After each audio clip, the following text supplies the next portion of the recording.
Bonsoir. Je vous remercie d'être si nombreux ce soir. Cela nous touche beaucoup. Le comble dans tout ça, c'est que ça fait 1 an que je ne bouge plus, certainement comme vous.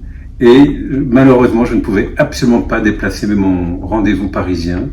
Mais sachez que je suis de tout cœur avec vous. Alors, la rétrospective que je peux vous faire ce soir, mais elle sera ensuite, vous allez voir, animée de main de maître par Gilles.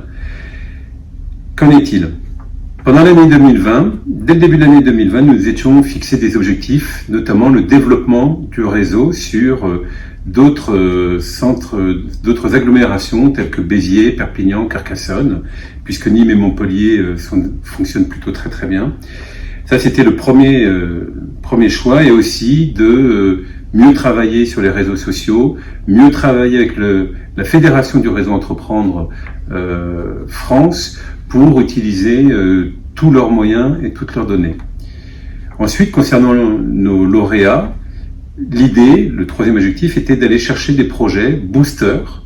On va bien vous expliquer tout à l'heure les projets Start et Booster pour ceux qui ne connaissent pas. Mais voilà, donc on avait ces 3 objectifs. L'autre idée, c'était que nous avions imaginé nous développer et on savait que nous avions besoin de nos partenaires financiers. Je vous les remercie tous de leur présence ce soir. Je remercie les plus anciens mais aussi les nouveaux.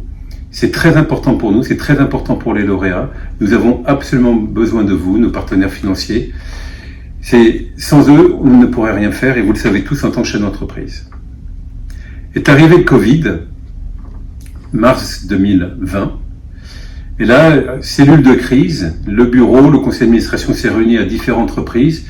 Et bien évidemment, nous avions, comme vous tous en tant que chef d'entreprise, eu énormément de craintes en se disant que nos membres, vous tous, alliez certainement avoir des difficultés et que l'association allait peut-être souffrir de ses rentrées financières, mais aussi de ses accompagnateurs, bénévoles, et de tout ce qu'on ne pouvait pas imaginer, mais ce qui pouvait suivre.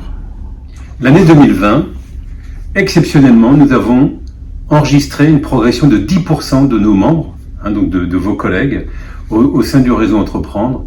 Et je peux vous assurer que tous les membres du conseil d'administration ont été surpris par cette dynamique. Et là, nous voyons réellement ce qu'est un chef d'entreprise. Nous n'avons été lâchés par personne, et bien au contraire. Je vous remercie de cette implication, parce que je sais que cette année a été très particulière. C'est vraiment quelque chose qui nous a touchés énormément. Je dois aussi ici vraiment reconnaître que on a eu le maximum le plus grand nombre de lauréats sur cette année 2020. 20 lauréats ont été sélectionnés. J'ai envie de dire que ces lauréats, c'est pas les lauréats du Covid, ce sont les lauréats les plus fous qu'on puisse imaginer. Parce que créer ou reprendre une entreprise en 2020, c'est quelque chose à mon avis vraiment d'exceptionnel. Et je sais que cette génération de lauréats va aller très très loin dans leur entreprise. Parce qu'il fallait y croire, ils y ont cru en leur modèle, en leur projet, et ils seront suffisamment bien accompagnés pour vraiment aller très très loin. Félicitations à tous ces lauréats, ils sont tous là ce soir, puisqu'il n'y avait pas eu de fête des lauréats cette année, on le regrette, donc on va faire cette mini fête des lauréats. Cette promotion 2020, donc de lauréats 2020, a été quelque chose de très sérieux. On a surtout débloqué et créé d'ailleurs, c'était notre objectif comme je vous l'ai dit tout à l'heure, 2 projets boosters, 2 beaux projets, et la totalité de ces 20 lauréats ont dégagé un prêt d'honneur de 674 500 €. Gilles et Loïc vous en parleront un petit peu plus tard lors de l'AG.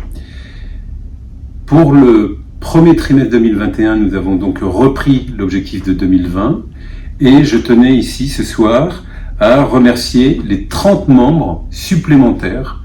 La dynamique est quand même assez incroyable. 30 membres supplémentaires depuis le début de l'année. C'est vraiment quelque chose qui est très important pour nous puisqu'on sait que pour se développer, le réseau Entreprendre va avoir besoin de membres pour avoir des lauréats et les lauréats auront besoin de membres pour les accompagner. C'est quelque chose d'essentiel, au-delà de l'argent, au-delà de la finance. C'est quelque chose de très important pour nous, d'avoir des membres qui sont issus de création ou de reprise, de petites entreprises, mais aussi de grosses entreprises. Je voulais féliciter Marco Faure et Roch Angelotti pour avoir accepté de reprendre le relais et de développer le périmètre de Béziers, Clermont-Lérault pour le réseau Entreprendre. Et ensuite, Pierre-Louis Aguera qui va faire la même chose pour Carcassonne et Castelnaudary. Ces secteurs étaient des secteurs qui étaient neutres, on n'était pas suffisamment présents. Donc là, on sait que s'il y a des lauréats, ils pourront suivre un accompagnement. Et donc, grâce à ça, on va vous le rappeler tout à l'heure, mais chaque lauréat qui est suivi par le réseau Entreprendre a beaucoup plus de chances de survie sur 5 ans que s'il partait tout seul. On doit être présent sur les territoires. Merci à ces 2 nouvelles cellules, Béziers, Clermont-Lérault, Carcassonne, Castelnaudary. Ça va énormément nous apporter. Je voulais ce soir aussi remercier bien évidemment tout le conseil d'administration, tous ceux qui sont là tout le temps, qui donnent beaucoup de temps, beaucoup de temps, extrêmement impliqués. Je ne peux pas tous les citer ce soir, vous allez voir leur nom tout de suite après dans les slides qui vont se succéder. Un grand merci à eux tous. Je vous souhaite une excellente soirée. Comptez sur moi pour être là la prochaine fois. Merci beaucoup et bonne soirée à vous tous.